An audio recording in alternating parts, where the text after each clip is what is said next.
En ce jour 1073 de la guerre entre la Russie et l'Ukraine, des attaques de drones russes ont eu lieu cette nuit dans la région en Ukraine de Kharkiv, de Zaporizhzhia, de Poltava. Poltava, c'est quand même très loin du front, mais aussi d'Odessa. Quant à l'Ukraine, elle est devenue maîtresse en l'art du maniement du drone. Eh bien, elle a déployer un engin volant, drone, d'une portée de 2000 km, capable d'abriter une bombe de 250 kg. Regardez cette photographie. Alors là, il a écrit en russe « Pour Mykolaïev ». Je crois que c'est tout à fait classique. Général, vous ne me contredirez pas, les militaires écrivent souvent sur les projectiles qu'ils envoient des messages. Voilà, et ça s'est fait sur la bombe atomique, ça se fait sur la Deuxième Guerre mondiale, T'as le bonjour d'Alfred, etc., bon baiser de je sais pas quoi. Oui, effectivement, là, c'est tout à fait classique. Ça s'est toujours fait dans toutes les guerres. Bon, alors moi, je voudrais quand même savoir, Xavier Titelman, de quoi s'agit-il exactement, ce drone dont on nous dit qu'il peut aller jusqu'à 2000 km. Est-ce que ça peut changer les choses sur le terrain? Est-ce que ça peut modifier le champ de bataille ou... Est-ce que c'est vraiment une prouesse? Oui, voilà. Est-ce que c'est une prouesse? Non.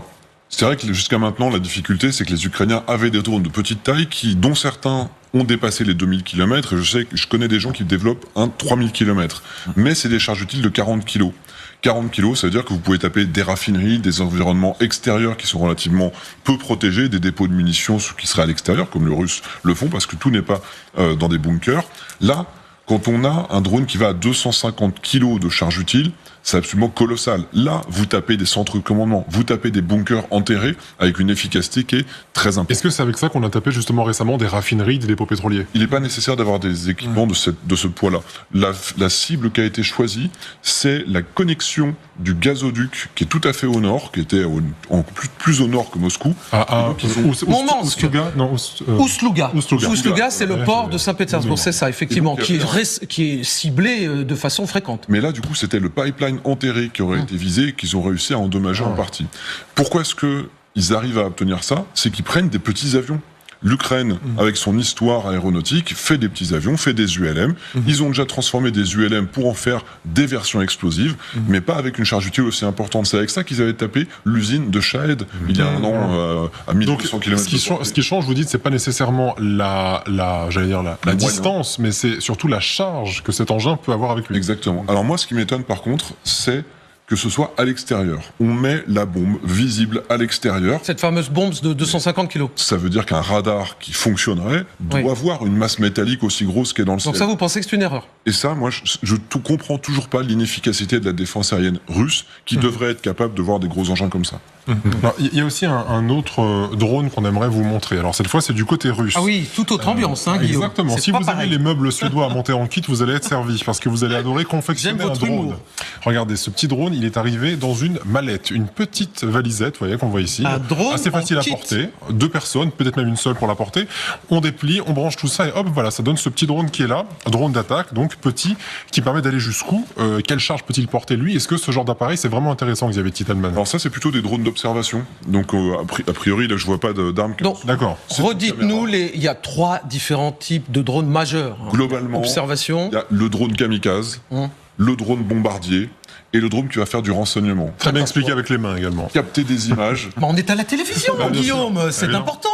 Voilà. Que ce soit capter des images, capter des signaux électromagnétiques, capter qu'un radar est en fonctionnement, que des téléphones portables, un attroupement de téléphones portables qui seraient au même endroit, tout ça, c'est des signaux qui peuvent être captés. Donc là, c'est exactement ce qu'on a dans les deux camps, parce que ça, c'est un système qui n'est pas spécialement innovant. L'intérêt, c'est que ça coûte pas cher. C'est qu'on est à quelques dizaines de milliers d'euros, parce qu'ils savent qu'ils ont une perte qui est très importante. L'équivalent qu'on aurait en France, par exemple, ce serait les drones Thales comme le Spy Ranger. On est plutôt dans une gamme autour du petit million d'euros. Donc, on a du mal à les mettre en danger puisqu'on a peur de les perdre, puisqu'ils coûtent cher. Tandis que ça, les Russes, juste pour ce qui est prouvé, pour les collisions volontairement provoquées par les Ukrainiens qui envoient leurs drones kamikazes sur ces drones-là, il y a plus de 900 pertes prouvées par des collisions volontaires de la part des Ukrainiens. Et c'est pour ça qu'ils ont besoin de faire des trucs de moins en moins chers, de plus en plus faciles à déployer, parce qu'ils savent que ça durée de vie. Bon, d'accord. Plus longtemps cette guerre va durer, pardon, je vais dire peut-être quelque chose de choquant, et plus on va s'améliorer des deux côtés en drone, quoi. C'est devenu véritablement l'unique équipement qui fonctionne. Il n'y a que 4 pays qui ont la capacité de produire ça. La Chine, l'Iran et la Corée du Nord dans une moindre mesure, la Russie et l'Ukraine. Produit des drones. Alors qu'on nous disait que les pauvres soldats nord-coréens n'étaient pas capables de faire face aux drones et que du coup ils ont quitté, le front. Ils sont en train d'apprendre à le produire, mais ils savent pas s'en défendre. D'ailleurs, nous non plus, on sait pas comment se défendre contre des drones. Les soldats ukrainiens formés en France, on leur a pas dit comment éviter les drones, on leur a pas dit comment éviter les munitions incendiaires, parce que nous, on sait pas faire, puisqu'on n'a jamais été confrontés à ça. On l'apprend en situation, si je comprends. Mais donc, la réalité, c'est qu'il n'y a qu'un seul pays dans notre bloc qui a la capacité de production massive et de qualité, c'est les Ukrainiens aujourd'hui. Au rythme actuel, ils produisent 4 millions de drones sur l'année, et on sait qu'ils vont augmenter en puissance. Ils ont fait 1,8 million de drones l'année dernière, et au rythme qu'ils avaient en décembre 2024, ils produiront 4 millions de drones cette année. Mais il me semble que les Russes en produisent quasiment autant aujourd'hui. Ils rattrapent très fortement. Il y a véritablement une course aux drones. Des deux côtés. Des deux côtés. Et les Russes qui avaient un très très gros retard ont quand même rattrapé le retard, il faut le dire. Ils sont très efficaces. Voilà, donc le Lancet, qui est quand même aussi un drone kamikaze, a fait beaucoup de mal aux Ukrainiens, malheureusement. C'était le premier vrai drone kamikaze de grande taille, mais il a une portée de 50 km, tandis que là on parle plutôt de système à 3-5 km, et les Ukrainiens avaient le Warmate polonais, ils ont eu des équivalents effectivement, mais les Russes étaient très bons au début dans ce domaine. Puisqu'on se parle justement de drones, et notamment de drones ukrainiens, il y a les fameux drones à fibre optique, on vous en a parlé d'ailleurs sur ce plateau. Marianne Kotonov, notre envoyée spéciale à Pavlograd en Ukraine, et justement Marianne, vous êtes allée au contact de ceux qui manient ces drones fibre optique, qu'est-ce qu'ils apportent concrètement sur le terrain ? Le drone à fibre optique a l'énorme avantage qu'il ne peut pas être brouillé. Et donc, les Ukrainiens qui l'utilisent ne perdent pas le signal. Et c'est notamment intéressant pour des cibles comme des véhicules blindés qui non seulement ont un blindage physique, mais en plus sont équipés de brouilleurs. Et donc, les FPV simples perdent le signal, perdent la connexion et donc on n'a plus la cible. Avec le drone à fibre optique, ça ne peut pas arriver. Et puis, nous étions présents quand il y a eu cet exemple très précis. Les Ukrainiens, en fait, soupçonnaient des Russes de se cacher dans un hangar, dans tout un agglomérat d'hangars. Ils ne savaient pas où ils étaient, ils pensaient qu'il y en avait, il fallait reconnaître le terrain. Eh bien, avec le fibre optique, on arrive à repérer le terrain parce qu'ils ont pu entrer à l'intérieur des hangars, ils ont pu, malgré les murs épais, avoir une image très nette et voir que, là, pour le coup, il n'y avait pas de Russes stationnés là. Donc voilà les avantages du drone à fibre optique. L'inconvénient, c'est que, bien sûr, il est beaucoup plus cher et on l'a vu là dans la séquence, notamment avec ces hangars et qui pouvait servir d'abri aux Russes, le drone a explosé et donc ils ont perdu ce drone-là, ils n'ont pas pu le ramener, donc effectivement c'est une grosse perte à chaque fois, donc on ne l'utilise qu'avec parcimonie pour des cibles bien précises et des missions bien précises. Bonsoir Bruno Tertrais, directeur adjoint de la Fondation pour la recherche stratégique, auteur de la question israélienne qui est disponible depuis aujourd'hui. Merci de votre présence ce soir au lendemain de cette conférence de presse hallucinante de Donald Trump où il a été question de Gaza, on y revient dans un instant. Mais cette désinvolture à l'égard de cette journaliste afghane et d'une façon générale à l'égard des femmes et du peuple afghan, il en dit long de son désintérêt total. Il faut rappeler que c'est lui qui avait signé le fameux accord de retrait américain. C'est pas Biden qui a tout pris, mais... C'est Biden qui a tout pris, comme vous dites, mais Biden n'a fait qu'exécuter, que de respecter la parole américaine. Effectivement, cette femme, elle concentre un peu tout ce dont Trump n'a à peu près rien à faire. Déjà, c'est une femme, c'est un mauvais point. Et puis, elle est afghane. Et je pense qu'elle lui renvoie aussi quelque part. C'est pour ça qu'il est peut-être pas à l'aise et qu'il lui répond de manière extrêmement désagréable. Il lui rappelle finalement, justement, son échec, c'est-à-dire d'avoir ordonné ou préparé un retrait dans de mauvaises conditions. Peut-être que l'administration Biden a aussi sa part de responsabilité, mais rappelons-le encore une fois, c'est Trump qui avait signé cet accord. Et ce que ça me rappelle aussi, j'étais à Kaboul en 2020, et votre reportage, d'abord c'est bien d'en parler, j'ai trouvé quand même que, vous savez, à l'époque, on parlait beaucoup d'un échec. Mais il faut se souvenir que tous ceux qui sont allés là-bas, y compris des soldats français, ils ont fait du travail qui était aussi de permettre à des filles d'aller à l'école, à des femmes de travailler. Et moi, à Kaboul, les femmes disaient, mais attendez, arrêtez de nous parler d'échec ou succès. Moi, j'ai pas envie de revenir à avant. Malheureusement, c'est exactement ce qui se passe, et c'est même encore pire. Oui, voilà. Et avec la suspension de Radio Begum qui étouffe encore un peu plus la voix des Afghanes. Donald Trump qui répondait aux questions des journalistes après son tête-à-tête avec Benjamin Netanyahou, le premier dirigeant étranger reçu à la Maison-Blanche depuis l'investiture de Donald Trump. The U.S. will take over the Gaza Strip, will own it, and be responsible for dismantling all of the dangerous unexploded bombs and other weapons on the site. Get rid of the destroyed buildings, level it out, create an economic development that will supply unlimited numbers of jobs and housing for the people of the area. We have an opportunity to do something that could be phenomenal, the Riviera of the Middle East. You are the greatest friend Israel has ever had in the White House. He has a different idea, and I think it's worth paying attention to this. I think it's something that could change history. Une déclaration qui sidère les journalistes en face, qui semble presque surprendre Benjamin Netanyahou, alors que vraisemblablement, ils en avaient parlé ensemble, c'était écrit, c'est pas une improvisation. Voilà. Mais en vrai, Netanyahou n'en revient même pas. Il n'en demandait pas autant, en quelque sorte. Je pense que lui-même était sidéré. Effectivement, vous avez raison. On voit que Trump lit un texte, donc c'est pas quelque chose qui est improvisé, comme certaines de ses initiatives. Donc il en a forcément parlé à Netanyahou. Netanyahou ne peut pas dire autre chose que vous allez changer l'histoire, parce que ils n'ont pas des très bonnes relations personnelles, Trump et Netanyahou. Et c'est vrai que Netanyahou n'a pas beaucoup de relations personnelles avec ses homologues de manière générale.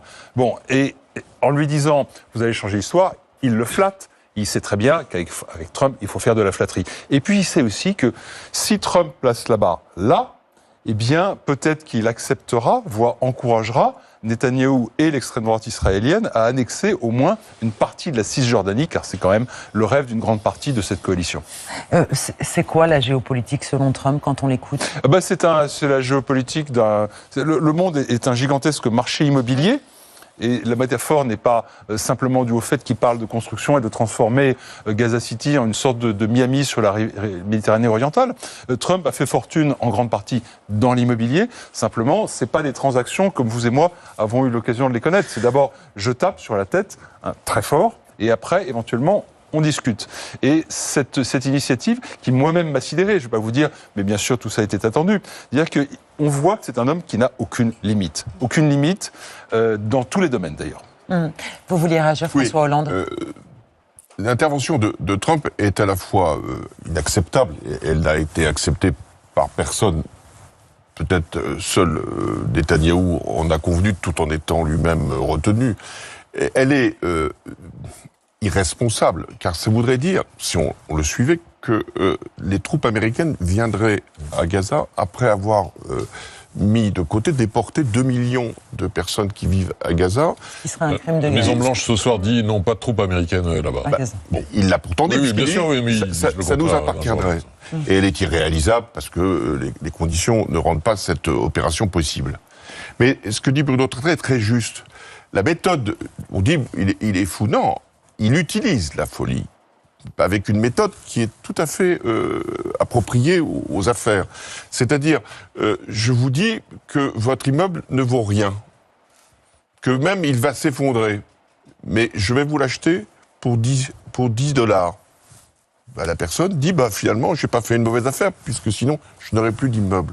Et donc, ce qu'il fait avec cette déclaration, c'est dire aux Palestiniens, estimez-vous heureux, on va pas venir, finalement, on viendra pas. Mais vous allez continuer à être occupés. C'est exactement ce qu'il fait pour le Groenland, en disant, on va prendre le Groenland. Bon, finalement, on ne le prendra pas, mais vous allez nous donner vos terres rares. C'est ce qu'il a fait avec les Mexicains. On va vous renvoyer tous les étrangers, tous les Mexicains. Ah non, on va pas tous les renvoyer puisque vous avez mis l'armée à la frontière. Oui, pour lutter avec contre les Chinois, on va vous mettre 20% de taxes commerciales, avec les Européens aussi. Vous en aurez que 10, estimez-vous heureux. Donc c'est cette méthode-là. Et si on n'est pas préparé à comprendre, eh bien, finalement, on est sidéré, le mot est juste, et on est impuissant. Non, il ne faut pas rentrer dans la transaction. Il faut dire, il y a des choses qui sont inacceptables. Le droit international, ça ne se bafoue pas. Et les conditions que vous mettez pour le droit commercial, ça ne sont pas acceptables. Et si les Européens, ils sont toujours dans une logique transactionnelle. Oui, on va dialoguer, parce que ça part d'un bon principe. Entre démocrates, on dialogue. Mais non, il ne faut pas dialoguer. Il faut dire, vous nous en mettez 10, on va vous en mettre 20. C'est exactement d'ailleurs ce qu'a fait le Canada, et ça a plutôt bien marché. Justin Trudeau, que certains estimaient être quelqu'un de faible, il a eu le bon discours, la bonne attitude, il a dit à souverain et demi, et c'est comme ça, je pense que l'Europe devrait elle aussi réagir, parce que nous, Européens, on n'a pas encore été taxés, mais ça va pas tarder. Pour en revenir quand même à Gaza, les États-Unis qui précisent aussi qu'ils ne financeront pas la reconstruction à Gaza, ça veut quand même dire que la solution à 2 États, qui est prônée encore par la France, Elle s'éloigne de plus en plus. Oui, mais je pense que la France a quand même raison, envers et contre tout, de continuer à la promouvoir. D'abord, parce que si personne ne la promeut, plus personne n'y pensera. Et parce que ça reste finalement, à mon sens, la moins pire des solutions possibles. Peut-être même celle qui donnera la possibilité à Israël, quand ce pays fêtera son centenaire en 2048, d'être un État peut-être en paix, qui sera encore un État juif et démocratique. Moi, ce livre, si vous voulez, c'est un ami du pays, mais un ami inquiet, vraiment inquiet par les développements politiques et sociétaux qui se déroulent depuis plusieurs années et qui constate aussi que depuis le 7 octobre, les voix qui promouvaient cette solution à deux États, elles sont de plus en plus désabusées et on peut les comprendre. L'idée même de la coexistence pacifique est une idée qui aujourd'hui est assez insupportable à entendre pour nombre d'Israéliens. Et encore une fois, on peut les comprendre. Et il y a eu une sidérante unanimité aussi en Israël aux annonces de Donald Trump. Pas que de l'extrême droite. Hein. Et oui, parce que si vous voulez, quand on a vécu un choc tel comme celui du 7 octobre, on compte ses amis.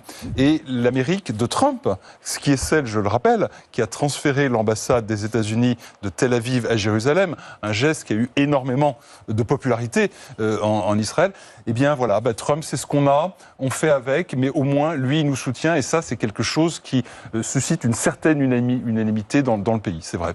Émilie. Autre front, celui de la guerre en Ukraine. Hier, le président ukrainien Volodymyr Zelensky s'est dit prêt à des négociations avec Vladimir Poutine. Il est aussi prêt à donner accès aux États-Unis aux ressources stratégiques de l'Ukraine pour s'assurer du soutien de Donald Trump. C'est peut-être encore sa méthode.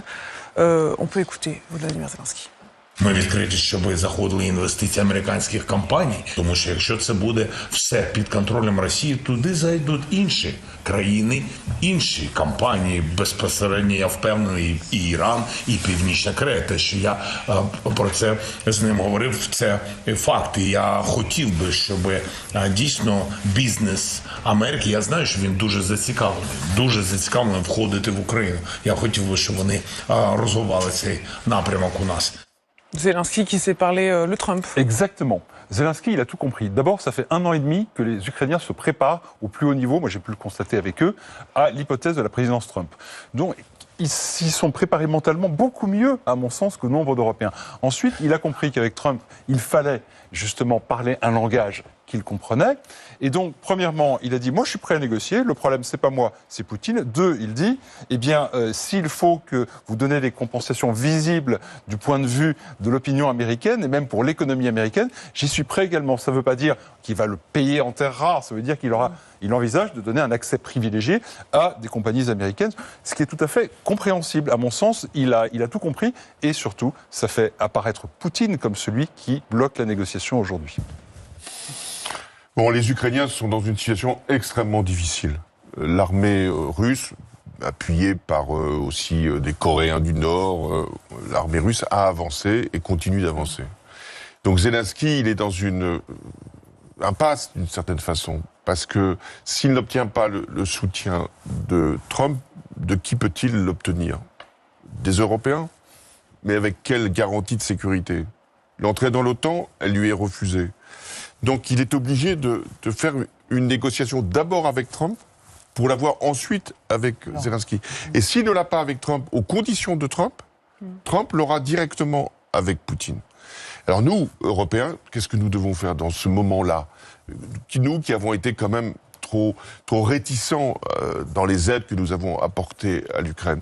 Qu'est-ce que nous devons faire? C'est accepter de donner des garanties de sécurité. Ça, c'est le plus difficile pour l'Europe. Quelle garantie de sécurité? Avoir des troupes qui seraient sur le terrain ukrainien après une éventuelle négociation? Est-ce que les opinions publiques sont prêtes à l'accepter? Dire qu'en cas d'attaque, nous serions de nouveau, comme dans une alliance qui ne dirait pas son nom, atlantique, prête à utiliser nos propres armes pour défendre les Ukrainiens. Donc cette question pour l'Europe,